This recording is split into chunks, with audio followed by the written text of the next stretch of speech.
Jag vet inte. Kanske imorgon.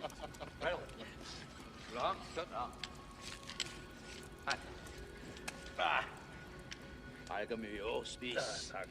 För när han var ung vant han detta mål. Vad är det? För när han var ung. Har du varit i Italien, Will? Nej, nicke där. Nej, nicke där. Selvfølgelig vant han. Ingen kunde tro att man kan inte så lyve. Mina rockshats. Mina rockshats.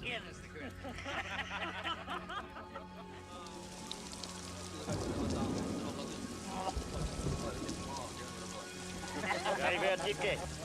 Kanske tomorrow. Nu ska du höra. Så en herre går på klipp. Vill ha sleepy lunch och snake up to steal teeth of 12 horses. Så kommer det bästa. Så kommer det bästa. När han ville gå, ropte han till dem.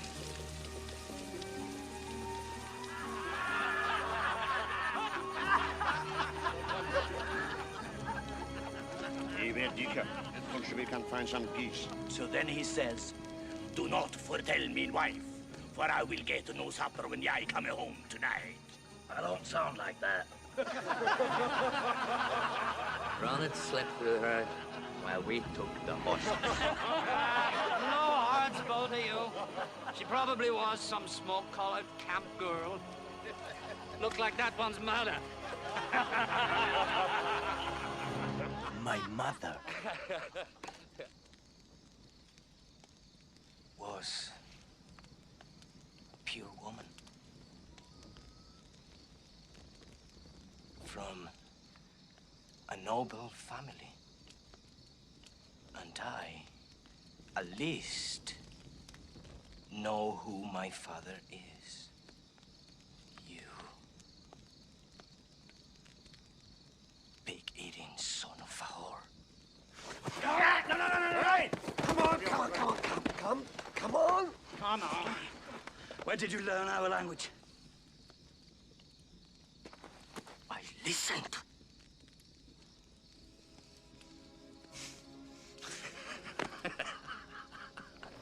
Greetings, and welcome to the Modern Alchemist channel. This is Alchemy Journal, and I'm Aubrey Forrest, the Modern Alchemist. Still can't help myself. Yeah, get used to it. Perfectionist. Anyway, I wanted to share this clip with you. It's probably one of my favorite clips taken from movies in recent history. It comes from Michael Crichton's The 13th Warrior.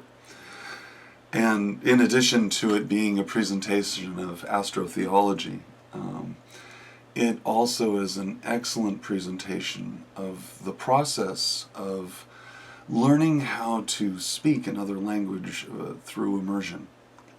As a child, I experienced this myself, growing up between the United States and Holland.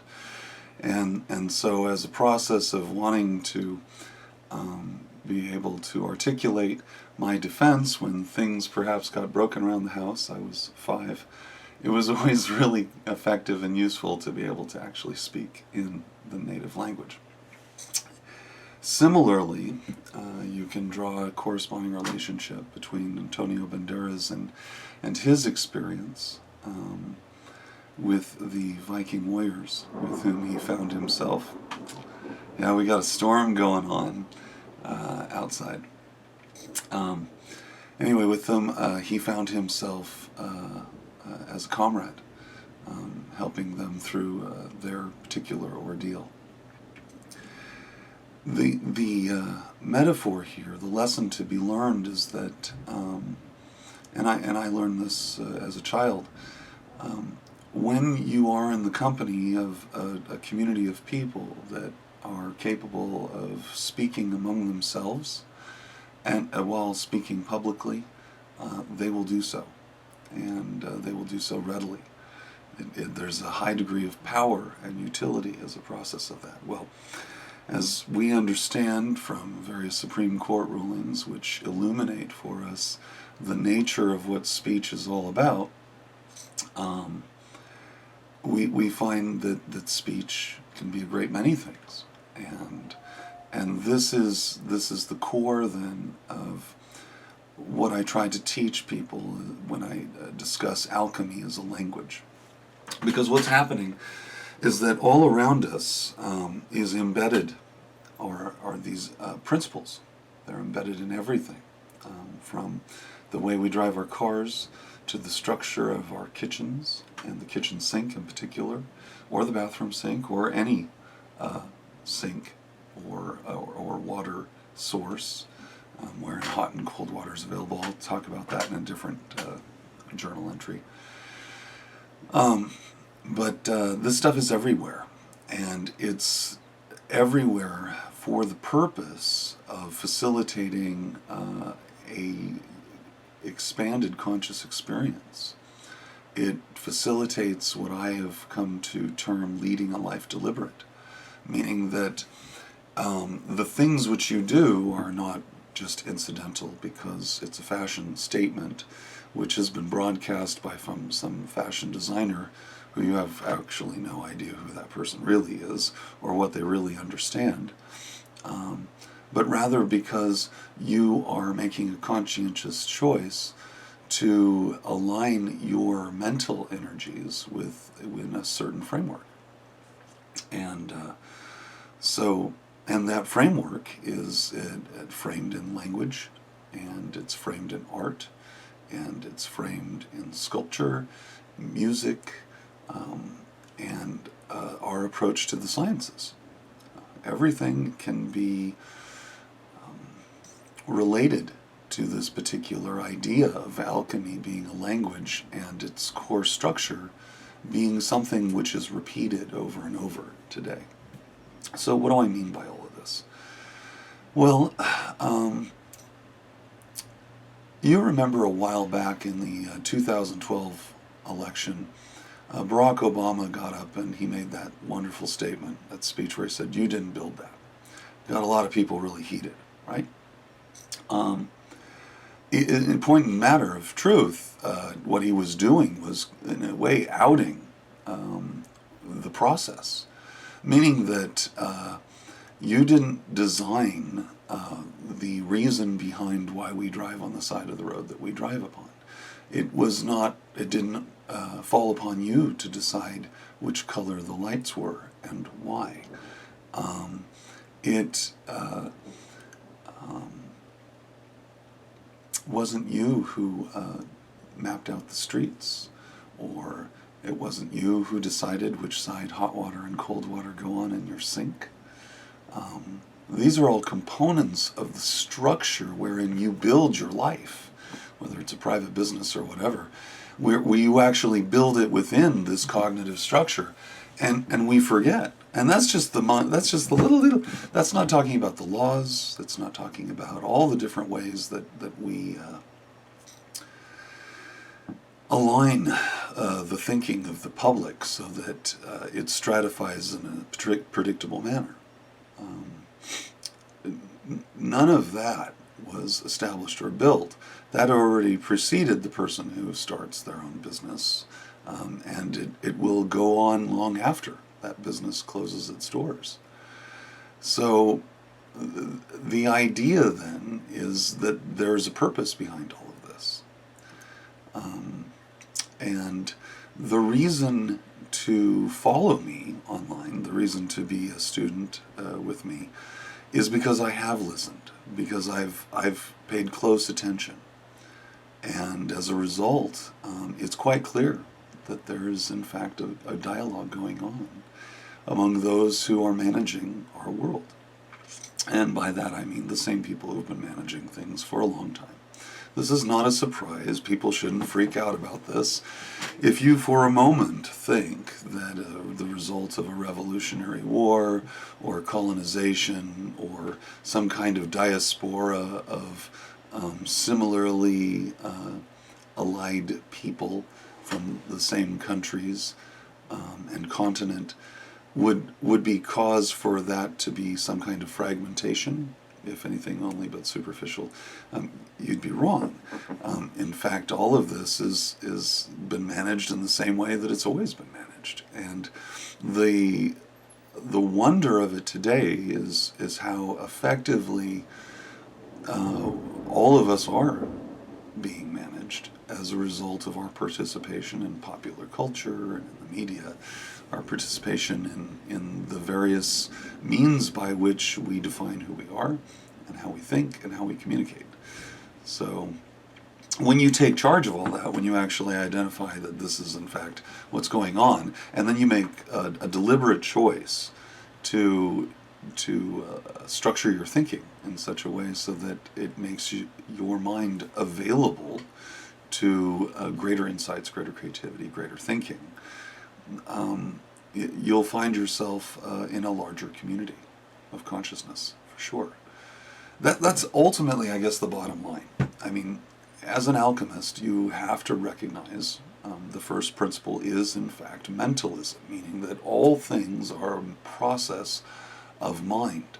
Whether you wish to extrapolate that out and say that we are small subsets of the greater mind of the all, which would be reinforced through a comprehensive study of Hinduism, wherein you get that same presentation. The all presents as Krishna, it presents as Brahma, it presents as Vishnu, it presents as Shiva, and just as you, for instance, present as, let's say, a husband or wife, a brother or sister, a father or mother, you know, those associations cause you to assume a different identity, at least in part and superficially. So, in the same context, you could say that the expression of divinity then exists throughout each and every one of us as an extension of mentalism, right? You are your body. You are your consciousness is enthroned in more than just your skull, right? The idea of consciousness being more than just here is established long before modern science, wherein just a simple examination of the Book of the Dead and the process of treatment of the mind, of the brain, the fact that it's pureed and poured out of the nostrils, might be an indication of that essence of inspiration, where through the nose, right, the Spirit of God enters into the body of the man and animates it, and therefore the concept of your mind being the seat of consciousness then pours back out into its environment, right? Leading one to perhaps suspect that custody is limited and transitory in all things, including thinking. So, anyway, there's another thing that needs to be considered with regard to this, and you know, it does sound, for those of you out there who follow some of the other conspiracy theorist people out there, you know, there's a lot of discussion about Satanism and Luciferianism. I would invite you to follow along with me. You can also check out my blog under the same title, the Modern Alchemist channel, on WordPress. You know, I've addressed that in part. Obviously, the vast majority of people out there that are using this language of Satan and Lucifer clearly have no understanding of the source material from which that language is drawn, nor do they understand the astrotheological connections associated with those names. So there's nothing to fear, by the way, in these words or that language, and you won't hear any fear-mongering on this channel at all. This is about understanding. That's my whole point. Understanding. Being able to have a means by which you are free from fear. Sitting there and creating some kind of superficial boogeyman, you know, to torment and tempt mankind is unproductive to someone who's seeking a deeper meaning. And through a study of the actual texts and also the people who wrote those texts, you'll understand that from their perspective, they didn't have anything to say about hell or an afterlife specifically. as was rendered following the Dark Ages. So that also should lead you to understand and consider something. All this time, though, this whole progress, moving through religions from polytheism to monotheism to the present day, all of this, there's been kind of a double layer going on. Well, not kind of, there's absolutely been a double layer where people have been permitted to embrace as much literalism and superficial worship as they can swallow, while those who are actually managing the structure of those faiths understand it from an entirely different perspective. And this is not from those who are your immediate clergy. This would be much higher on. This is information that, apparently is rather exclusive. The irony is that it may appear to be exclusive, and yet in order for it to function within the consciousness, the prevailing consciousness of those who would use it, it must be witnessed and it must be experienced regularly, even if people don't understand it. And so in that way, these ideas, these Kabbalistic astrotheological ideas, are regularly taught in every TV show and movie that you will ever watch, and I mean just about everything now. It wasn't perhaps quite the case. I've sat down and reassessed a great number of movies going back through the 70s and 60s, and it doesn't appear that it was so much the case until about the 90s. Things started to pick up, and after the turn of the millennium, things really took off. There's clearly a continual reference to Kabbalah and alchemy within the context of all modern science fiction and fantasy work. And you'll see these same ideas, if possible, whenever they can possibly include them, even in true life stories, wherein they're able to identify that we in fact embody many of these archetypes ourselves and assume them and move in and out of them once you understand them. And the archetypes in particular that I'm speaking about, again, relate to astrotheological influences. So, finally, I guess the last thing I just want to point out is that it's important to recognize that this material, think of it this way. Historically, when a noble or aristocrat wanted to have something commissioned, they would go to an artist and they would say, hey, I would like you to make me a sculpture, or I would like you to paint me a painting, or I'd like you to compose a requiem or a symphony or a mass for me of some kind. This then would, these artisans, the artisans then are classically trained with an understanding of astrotheological archetypal structures. So, like Leonardo da Vinci and his Vitruvian Man is a clear expression of Kabbalah, in addition to the infinite other things that people have observed mathematically about its structure. The most apparent and obvious thing is that he is standing in the position of the Tree of Life, and he's demonstrating how to think outside the box. So, but this stuff has been designed so that they could then teach their children. I mean, think about it. If you had $100 billion, say, right, and you wanted to create something that was going to endure and something that would be able to be experienced by vast numbers of human consciousness, which would then reinforce it within the collective conscious mind, much like Star Wars or Star Trek now is absolutely enforced in the public consciousness of pretty much everyone on the planet. Everyone knows who Mr. Spock is, or Captain Kirk, or Captain Picard. These are names, or Luke Skywalker, or Darth Vader. These are names that now carry as much weight as holy names to some people. And certainly they've been as influential on them as some other forms, cognitive thought forms. So if you could do that, wouldn't you? And if you could turn a profit at the end, wouldn't you go for it? Of course you would. Absolutely.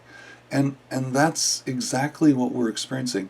The movies and the television that's out there, you know, we got to get over ourselves, people. This stuff is not for us. I mean, it is, but it's not. And so the beauty of it is, because of the nature of how cognitive thought forms work, and a cognitive thought form is a structured, layered symbol, right? So it could be a statue, it could be a stop sign, but it has levels of layering in it which relate it to other corresponding esoteric principles. So, and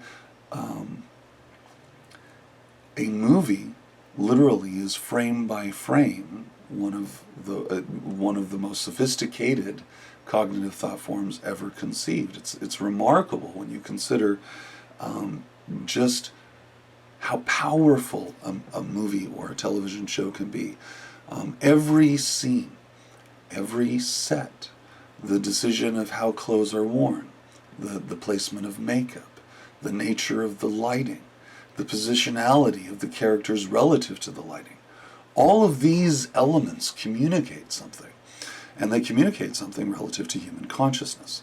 And if you view the movie or the television show or whatever it is that you happen to be watching or participating in, theater perhaps, if you view that from a subjective standpoint, from the standpoint that instead of I am objectively watching someone do these things, but from the standpoint of I am doing these things, recognizing that the process of consciousness is also shared,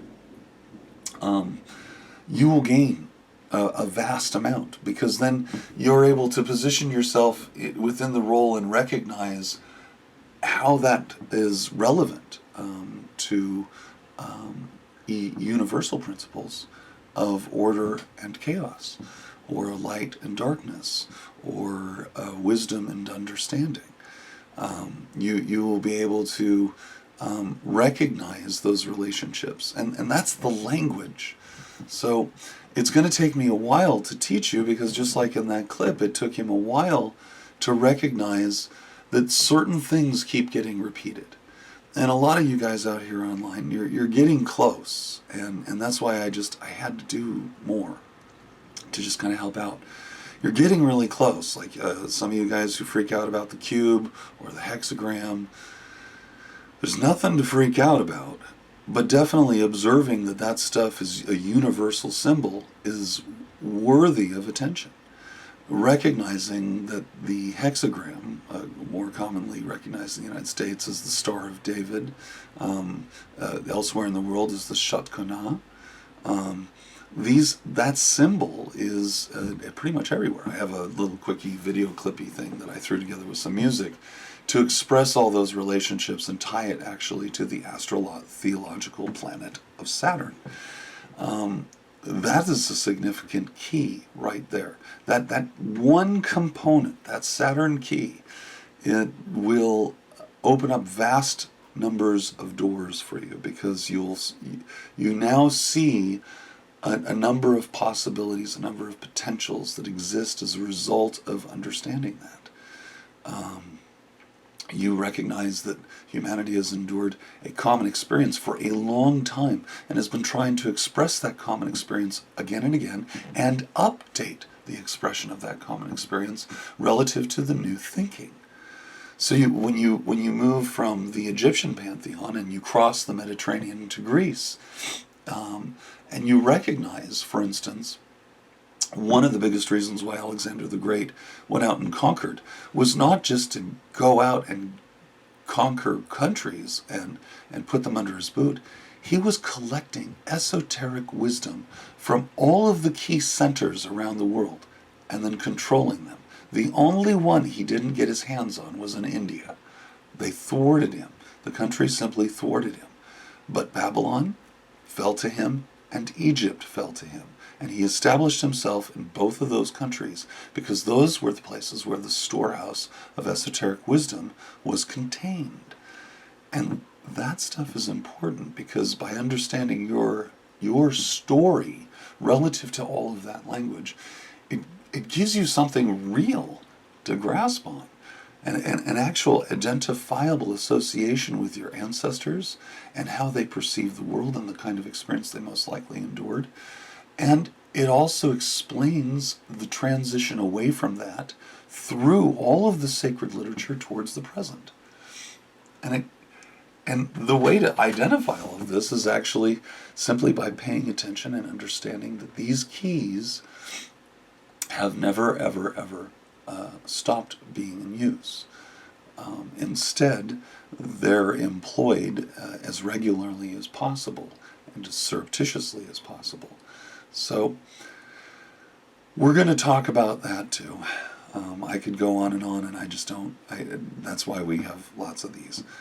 So keep in mind that the whole point of all of this is that you need to start listening objectively to what is being presented. If you're bound to some kind of Christian literalism or any kind of religious literalism, I would advise you to momentarily just set that in a bubble and protect it, and allow that to exist independently of this other information as it comes to you, so that you can evaluate it relative to your experience and you can see where that'll take you. I don't want to take anything away from anybody. Nothing is worse than having a full-on crisis of faith and then having to reevaluate everything. And I speak from experience. This, however, is a process that will come as a result of enlightenment. As I mentioned before, part of understanding this language that is being spoken openly in Star Trek, Star Wars, Aliens, every TV show involving a superhero, every last one, every movie involving a superhero, songs, there's so many songs, popular advertising, it's just everywhere, and it's everywhere because it needs to be everywhere. Consciousness is a fleeting thing, and in order to maintain its structure and be effective, it really pays off to ensure that the way you act and live your life, the way you dress, has bearing on more than just how you feel. Has bearing on you asserting your mind and your consciousness as a means of more than just simple expression, but perhaps even compliance with the principle that will then allow you to navigate more effectively through various challenges, physical or otherwise. So that's it for today. Alchemy is a language. People are speaking it all the time. And until you really gain a grasp of what this is about, it will continue to sound like a bunch of gibberish to you. And because of that, it invariably will lead to a state of fear because you don't understand. So give yourself some time, and I will slowly be presenting to you the keys to help you understand, and one at a time. There's a lot of these keys, and over time you're going to be able to understand how these keys relate to your overall experience. Surprisingly, this is all relevant, and that's the amazing thing, is an understanding that this is relevant and useful, and leads to a higher degree of happiness and productivity. So, anyway, at least with me and the people I know. So, I will talk to you later, and you guys have a good day. This is the Alchemy Journal, and I'm Aubrey Forrest, the Modern Alchemist.